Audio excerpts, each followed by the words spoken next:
Bacaan dari Kitab Imamat. Tuhan Allah berfirman kepada Musa dan Harun, apabila pada kulit badan seseorang ada bengkak atau bintil-bintil atau panau yang mungkin menjadi penyakit kusta pada kulitnya, ia harus dibawa kepada Imam Harun atau kepada salah seorang dari antara anak-anaknya yang adalah imam.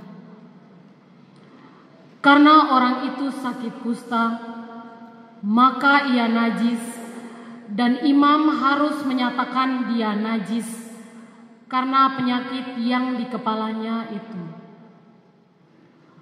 Orang yang sakit kusta harus berpakaian yang cabik-cabik dan rambutnya terurai. Ia harus menutupi mukanya sambil berseru, najis, najis. Selama ia kena penyakit itu, ia tetap najis. Memang ia najis, ia harus tinggal terasing. Di luar perkemahan, itulah tempat kediamannya.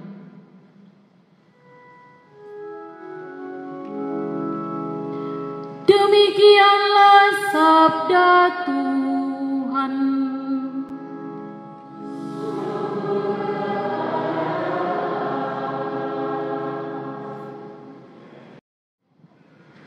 Bacaan dari surat pertama Rasul Paulus kepada jemaat di Korintus. Saudara-saudara, jika engkau makan dan minum, atau jika engkau melakukan sesuatu yang lain, lakukanlah semuanya itu demi kemuliaan Allah. Janganlah kamu menimbulkan syak dalam hati orang, baik orang Yahudi atau orang Yunani, maupun jemaat Allah, sama seperti aku juga berusaha menyenangkan hati semua orang di dalam segala hal, bukan untuk kepentingan diriku, tetapi untuk kepentingan orang banyak, supaya mereka beroleh selamat. Jadilah pengikutku, sama seperti aku juga menjadi pengikut Kristus. Demikianlah sabda Tuhan.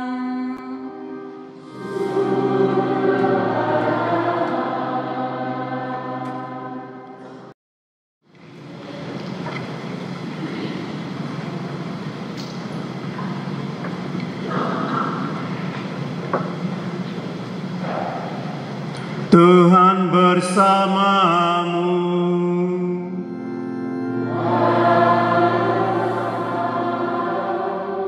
Inilah Injil suci menurut Markus.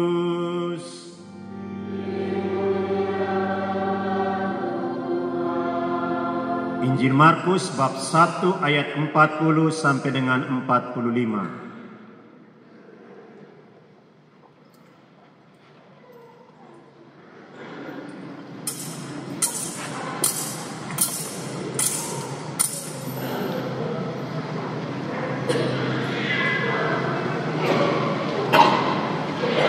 Sekali peristiwa, seorang yang sakit kusta datang kepada Yesus.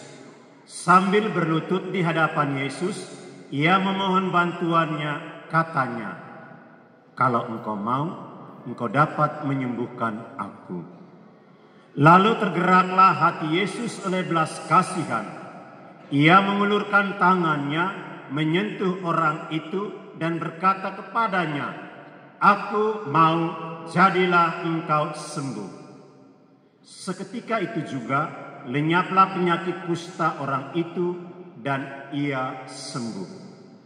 Segera Yesus menyuruh orang itu pergi dengan peringatan keras.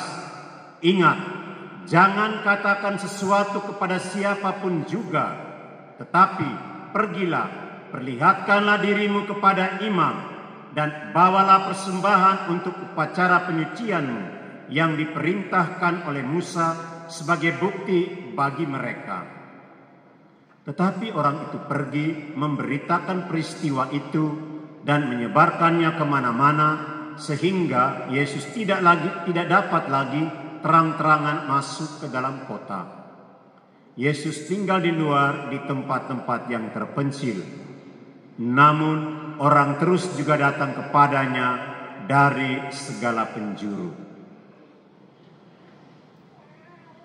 Demikianlah sabda Tuhan.